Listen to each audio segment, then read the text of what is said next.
nên bọn sẽ làm việc nơi mấy phải họ bớt xì nè chi bỏ chủ cũng bỏ ấy bỏ thấy cái lòng bỏ chủ chi bỏ thấy đúng rồi nó giống như mình có hôm những cái xó rồiแต่นี่มีปวกหอมอยู่เป็นบางคนมามือหมกอะไร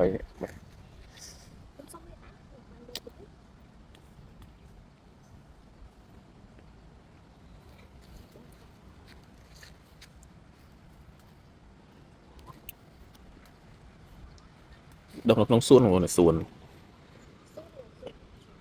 อีกที่ส่งนี่หลายดอกตั้งน้องจัง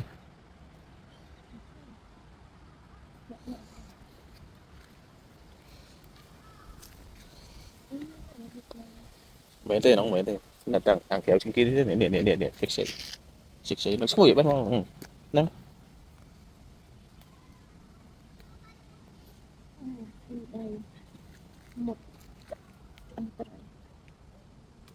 ấy biết thui thui gì đâu mà ấy cạnh trong xếp rồi lại bị lật mà